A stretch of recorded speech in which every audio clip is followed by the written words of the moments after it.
Sometimes you just look around the room and you see the seriousness of a conversation by seeing your faces.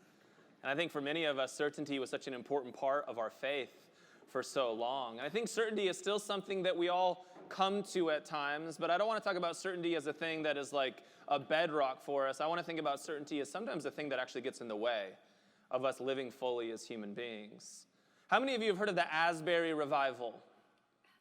The rest of you, thank God for your algorithm, that you're not in the middle of everything. The Asbury Revival is something that was going on. It lasted for, I think, 60 days or 90 days at Asbury University, where a bunch of college students had a moment during one of their chapels, and they just kind of kept the worship going, and it went on 24 hours a day, 7 days a week for a long time. And the interesting thing about the Asbury Revival is when I'm just looking online in the comment section, which, again, you should never do. If you want to be depressed, just go on comment sections. And it was interesting to see in my life when you went to either side of it, whether conservative or progressive. In the progressive camp of my life, it was people showing, look here, the Asbury Revival is an example of what God is not about in this world. This is about decolonization. This is the patriarchy. This is all that is bad with Christianity. And it was just certainty in the proof that the Asbury Revival was a reflection of a lack of justice in the world. God doesn't want just 20-year-olds singing. God wants justice from us, was the comment section over here. Then I would go to my conservative friends, and they were just so sure this is exactly what God wants, and this is a proof that young people are tired of all that social justice stuff over there, and they are craving just singing out to God. And I just wanted to put these things together and copy and paste them, that two different groups of people were just so certain about what was going on here. So certain that they understood and could interpret what was taking place. And I looked at it and I was like, you know what this looks like? Just a bunch of 18, 19, and 20-year-olds who just have a lot of time. I think that's what's going on here. You want to know where revivals don't happen? With 30, 40, and 50-year-olds. Because you have a job. You got things to do. You're busy raising your kids. You don't have time to sit in chapel for 24 hours. And so we can take it so extreme. This is what God is doing in the universe, bringing his kingdom to whatever. Or this is such an example of just the lack of care of justice or Jesus in the world. Or have you been 19 and you just got passionate about something? I was passionate about all kinds of things as a 19-year-old. I didn't have a frontal lobe. I just didn't. And that's okay. And maybe we don't need so much certainty about it. If a bunch of 19-year-olds were going to a sporting event, would I need to be so passionate all the time that they're spending at the World Cup? Just exhale just a little bit, right? Or if they were doing whatever the thing may be, but sometimes there's just things that trigger us in this world, or we're just so sure that we need to provide our opinions and our judgments and our viewpoints on things. And sometimes I wonder, do we? Maybe a little bit. You can certainly have a thought about it, but what does it do inside of you when you read that comment section? Is it really changing the way that the world works? And the thing that I'm interested about Jesus is that I believe that everything Jesus does for us is changes the practices of our lives. Jesus was constantly trying to challenge all structures that just left people in an ideological place of certainty. And so Jesus would challenge people and say things like, yeah, I know that you've heard it said, but what if I say unto you? What if I tell you a different way of looking at that may actually work for your life? In Lent, I keep coming back to this verse of Jesus of, come to me, all of you who are weary and burdened, and I will give you rest. What Jesus keeps offering is a practical way of life, saying, if the things that you're about in the world, if you debating whether this is kingdom come or not enough social justice, if that is not working for your life and making your life and the lives of those around you better, then Jesus is saying, then maybe let's try on a different way. If it is, praise God, have at it, keep going for it. But I think sometimes we live in this binary world. I love the fluidity that you brought up. I think that we can have a spiritual fluidity in ways. Maybe we can hold both. Maybe there is more room for social justice in the world. Of course, that's what I believe about Jesus in practical ways, changing lives and transforming structures that don't work for everybody. And maybe we can also be open to the fact that people are just experiencing God in a very particular way, with a very particular type of music, with a very particular set of 19-year-olds. That's okay as well. And I think Jesus invites us into letting go of some of our presuppositions, letting go of some of our certainty, and opening up ourselves to a broader view of humanity and who God is. So if we're going to talk about certainty, we're going to talk about some things. We're going to talk about the thing behind the thing. If we can do that, then we can talk about byproducts and antidotes. And if we can understand the byproducts and antidotes of certainty, then we can talk about control and then curiosity. And if we can do that, then Jupiter, you see. And if we can talk about Jupiter, then we can talk about cynicism and gratitude. And if we can do that, then we can talk about everything, everywhere, all at once. Come on. An Angelino crowd in 2023 goes wild. Then if we can do that, then we can talk about hate and humility. And if we can do that, then bananas. B-A-N-A-N-A-S. Follow along with me in John chapter 8. At dawn, Jesus, appeared again in the temple courts where all the people gathered around him, and he sat down to teach them.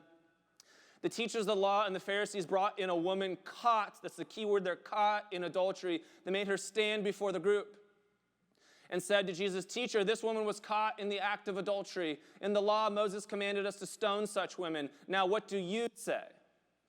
They were using the question as a trap in order to have a basis for accusing him. But Jesus bent down and stared to write on the ground with his finger.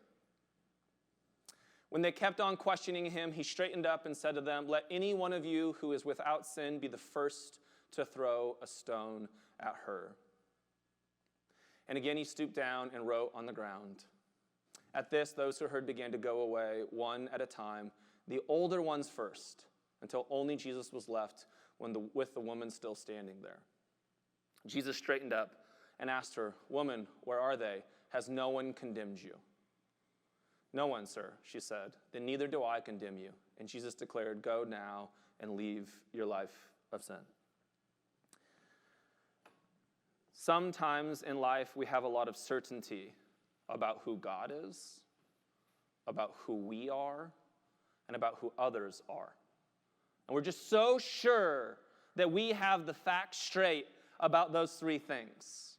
And I think this is one of those passages that challenges those presuppositions of certainty that we may have.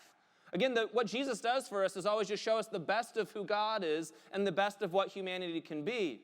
In this passage, Jesus is saying, maybe you have a version of God in your mind where there is a God Santa Claus trying to see who's on the naughty or nice list, and somehow she wasn't on the naughty or nice list, and the religious leaders with their MDivs and the megachurch pastors and these priests and the influencers that you follow, they're telling you that this woman is living an immoral life. And Jesus is saying, oh, but what if that's not who God is? What if God's not playing naughty or nice list with you? What if God is interested in the thing behind the thing behind the thing behind the thing? And as Richard Rohr says so eloquently and so often, that Jesus didn't come to change God's mind about you, that Jesus came to change your mind about God. And so here is Jesus saying, oh, look, maybe God is different. Maybe God sees us in the most difficult moments of our life, and maybe even God says, don't have so much certainty about who you think that I am. Don't have so much certainty about who you think that others are. I know none of us here would judge. I'm just saying, speaking for a friend. Maybe you don't have so much certainty about who you think you are. Maybe give yourself a break. Maybe give yourself a little bit of freedom in this narrative. And so Jesus just gives us another way in this story that we'll come back to. Sometimes a byproduct of our certainty is our control. We feel the need to control things once we're so certain about a situation.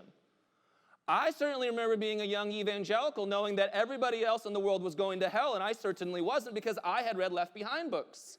And I had a need for control for other people's lives. How many of us have had so much need for certainty in our lives that we end up controlling everyone else around us because we're just trying to control them to think the way that we're thinking? One of the challenges of religion, one of the challenges of faith, is that sometimes we experience God in a very particular way, and then we need to universalize that experience for everybody else. This is why many of us have issues with our youth pastors now, because that youth pastor experienced that God in a very particular way. That youth pastor, who also probably didn't have a frontal lobe yet, because somehow we let a 23-year-old teach 18-year-olds, because there's a massive gap there, right? Was all of a sudden telling you a very particular way about God, and you're like, well, but I just don't experience God that way. Well, then you're wrong, or some version of that. And I don't mean to be cynical about that. I mean just that's how it goes. Or Calvin experienced God this way, or Luther experienced God this way, or Jack Hayford, a lot of men here, I'm sorry, experienced God this way, and now you need to experience God this way. Or we could say, thank God that Calvin experienced God this way. I experienced God going on a walk in the woods. Calvin experienced God because of his mommy issues or whatever he had going on. I don't know. Read the books. That was a slight dig at Calvin, which wasn't very fair because literally I'm talking about not being cynical today and I was just cynical. So I'm not perfect. Here we go. An antidote to controlling things when we're certain is getting curious. Look at this picture of Jupiter. This is the images that we have of Jupiter in 1900, 1950, 2000, and 2020. Imagine this is your life. That as time has gone on, you have better pictures, maps, and images of your own life. Maybe don't be so certain about who you are. Maybe this is just the reality that as time goes on, you're going to get a little clearer in who you are. You might get a little bit clearer about who God is. You might get a little bit clearer about who other people are. And if you spend all of your time trying to control the narrative, maybe you'll miss the opportunity to see the reality that the image just gets clearer over time if you let it, if you get curious. And we invested in this curiosity. We had to send new satellites, new technology, new time, new energy, and we put it into it, and now we just have better images of it. Invest in your clarity. Invest in a therapist. Get the right group of friends. Go on the retreat. Do the things that you need to do so that you can get more clarity for who you are. And over time, you'll have a better picture of what it means to be human. You'll have a better picture of who God is. God doesn't have to be the God that was there those 12 years of Catholic school, and we told you God only fit in this box. What if God's just bigger than that? Although the internet is horrible when it comes to the comment section, it's also incredible in the access that we have to things. We get to see other human beings around the world in the ways that they experience God, and we get to connect with parts of that saying, oh my gosh, God has always been bigger than anything that I ever imagined. And if we just stay controlling, then sometimes we miss the opportunity of seeing all the ways that God has shown us to be bigger. Have you ever read your journals from college? Awful, by the way. Sometimes I've always wanted to do like an event here where we just like get a little like bourbon out, we all bring our journals and we read a page, and we either laugh or very much cry together about like, wow, who was that human being? Because we just grow. You just grow. So you don't have to be so certain of who you are today. You don't have to control all the dynamics of your life today. Maybe get curious in different ways and trust the fact, I'm just going to grow. I'm going to be different 20 years from now than I am today, and hopefully I will have grown so much that I can look back, and when I look back, I can be gracious to myself. And I can be gracious because I say, oh man, I stayed curious instead of controlling. I wasn't so certain on who I had to be, and it gave me the freedom to be the best human being that I could be. And here's the next step. If I could do that about myself, then I began to do that about other human beings as well. Well, not them, Corey. Oh, them. Whoever your them is. Well, those people, I know, every group and generation has always done this. You have a name or a group of people that you put in there. And what if God is saying, oh, what if we can get bigger than that story as well? What if we can get clear on the maps of what it means to be human? So in our certainty, can we move from control to a place of curiosity? If we can move from control to curiosity, then I think we can also move from cynicism. Here's the deal, and this is something that I just was cynical just a little bit ago, but I think about a lot. And I think sometimes it's a shadow side of liberalism. We're cynical a lot. We're angry a lot. Sometimes anger is good and justified and moves the world around, and there are things to be angry about. And sometimes, let me just speak for myself, I'm just cynical because I think I know better now. I think that all these other people are dum-dums, right? And sometimes I realize that's not the healthiest way to live to be a human being. I don't need to be cynical about everything, that everything is somehow not working. I don't have to be in the comment sections myself. And I think an antidote to the byproduct of cynicism is gratitude. If I practice gratitude in my life, it helps me not be cynical. When I just find small things to be thankful for, it helps me not be cynical. When I start my day, instead of saying, oh my God, Trump again? Which is a lot of waste of energy for me, and I spend my time of saying, oh my God, my kids again woke up, we're laughing, we're playing, we're excited. Oh my God, I have those kind of friends in my life. Oh my God. Whatever the thing may be. Even in the larger systemic issues, oh my God, thank you for these people taking steps. Oh my God, thank you for a Katrina who cares about water and the plight of the poor in the world who don't get enough water. Such a very specific, basic thing that you can do and just say, oh, post about this. And maybe it just moves the needle a little bit forward. I can tackle the same issues, but can I tackle those issues with gratitude versus tackling them with cynicism? You're still going to get to the same things. When it comes to myself, am I cynical about who I am, what I can do, what I can't do, what it means to be me? Or am I gracious to myself? Do I give gratitude that I've gotten myself so far? I am here today. Thank you, me, for getting me here, for caring enough about me, to investing enough in me. That's okay. Anyone ever seen the Snoop Dogg version of that, by the way? It's so good. If you haven't, Google Snoop Dogg gratitude to self. It's really just worth your time. And gave myself an opportunity for exhale there. But how do we move from cynicism to a place of gratitude? I think one of the things behind the things of everything, everywhere, all at once is that. When you look at your life, do you want to be cynical about it? Do you want to be cynical about your job and about your family and about your marriage and about your kid and about your culture and about all the different things? Or do you begin to see that the world is so much more complex, that the multiverse, that all of the things, that you're a superhero in your own narrative, and you can have gratitude about all of the things that are already there? You have a choice to look at in your story. I could be cynical about the people, the places, the things, the happenings in my life, or I can have gratitude about them. Am I the villain in my story or the superhero in my story? Am I making the people who I love the villains in my story, or do they get to be a part of the healing of my story? That so much of the way that we live life is our perspective. And Jesus is trying to free us from our judgments, from our opinions, from our need to have commentary on everything. Jesus is trying to free them in the story from being cynical about what they think immorality is, from what they think that God wants. Jesus is trying to free them to see human beings for being human beings. Jesus is trying to free them to a place of gratitude of who God may actually be. A God that is loving, a God that is kind, a God that is gracious, a God that can find us, that pursues us in the midst of our most difficult moments, that this God comes after us, and that this God is not a weird God who needs us to do different versions of worship to make this God happy. If you so love this God that leads you to worship, then do that. And I think that there's beauty and connection there. But this God is freeing us to a larger story of who God is. If we move from cynicism to gratitude, then I think that we can also move from hate to humility. One of the interesting things about human beings is when we get stuck in our own certainty, when we get stuck in narratives of control, when we get stuck in cynicism about other human beings, we eventually get stuck in narratives where we just hate other people. Here's the wild thing about being human. The last stop of hate is we kill people. Figuratively and a lot of times literally. That's what we do as human beings. Jesus knew this, was always trying to get in the way of this. That's why Jesus said, right, you've heard it said, if you don't like somebody this way, I say you've already hated that person in your heart.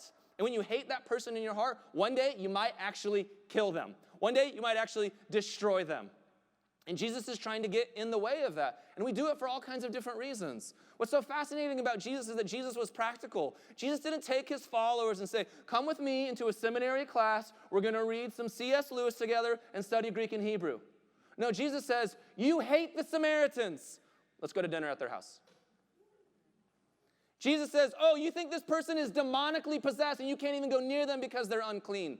Let's free their chains. Jesus just does it in a different way. Jesus invites us from a place of hate to a place of humility. And humility is something that I think that we all want to practice in a different way. To say, what if I don't have it all figured out? What if the people that I hate in my heart right now, how may I see them in a little bit just different of a way? That if I can be gracious to myself, if I can let go control of myself and move to a place of curiosity with myself, can I eventually move to a place of curiosity with other human beings? If I can let go of the cynicism of my own identity, can I and move to a place of gratitude for who I am and the things that God is doing in my life? Can I also move from a place of cynicism to the people that bug me most in this world and move to a place of gratitude about who they are? Can I trust that they too can grow? And if I can do that, then I think that we begin to change in a completely different way. I love the story here that it says, and the older ones left first. Hopefully that's a story of just wisdom in the world. Hopefully you live long enough, and after living long enough, you just have more stories. And as you've lived long enough, by the way, age does not always match wisdom, but hopefully it does. There's a lot of shaking of the heads in here, yeah. We all have that aunt. But, or uncle or whoever. No, I don't have any family trauma. We can address that later. The reality of it is that we want to trust that as people get older that they have wisdom. It just simply means that they've just had more experience. And through more experience, they didn't move to be cynical. They moved to be gracious. As they were gracious, they just said, me too. I once was 20 years old too, and I was passionate. And I just had a lot of time to sit in a chapel. And I don't need a bunch of people giving me opinions about that. It's just what I wanted to do.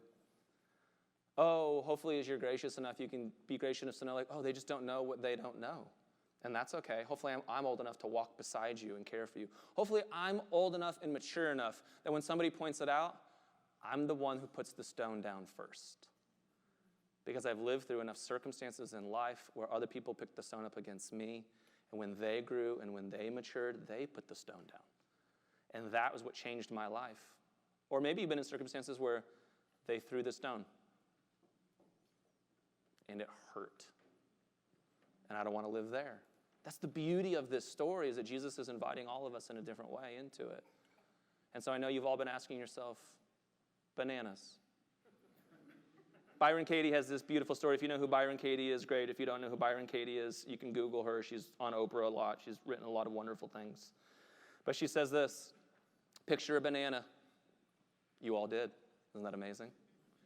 The banana that you're picturing is not a real banana, by the way, but you pictured a banana. And you know what that banana tastes like. You know what that banana looks like. The banana that you're picturing, some of you love bananas that gets a little brown. Not for me. Some of you love underripe bananas. You have the banana in your head that you like.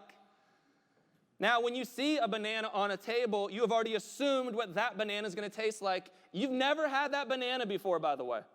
But you assume what it tastes like. Why? Well, because you've had other bananas. Now, imagine that we do this to human beings. You picture whoever, that person that you love in your life, that is so good and so kind and so there for you. And you can picture that person right now. Picture that person who loves you unconditionally. And when they walk in the room, you think that about them. They love me unconditionally. They care about me. They support me. Now picture that person who you hate, who's hurt you, who's wounded you, who's pained you, who's been difficult for you. When they walk into the room, that's who you believe that they are. Are they that person? No. That's just the flavor of banana that you believe about them. We all do that. We all pick people in our lives, and we already have presuppositions and ideas of who we think that they are. And I think the story of Jesus goes like this. What if they're more than that? How do I know that? Because you're more than that. What if the people that you've hurt in life, every time you walk in the room, they say, I already know what flavor of banana that is. You don't want that for your life. Why? Because you know how much work you've put into growing and evolving and healing and transforming and changing. It would be so sad for you that these people would be so certain of who you are. And so you would only hope that they could offer you the same thing that you're offering them.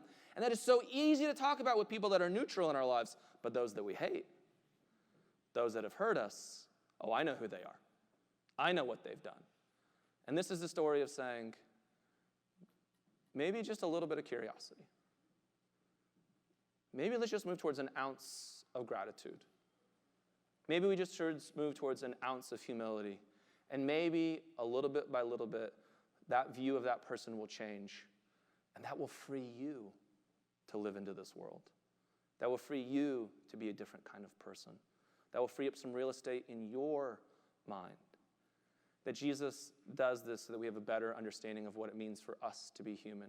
That this story is about changing our minds about who God is, about who we might be, and about who others might be as well. Would you find the same 3 or 4 people around you and answer this question? How can you practice letting go of unhealthy certainty?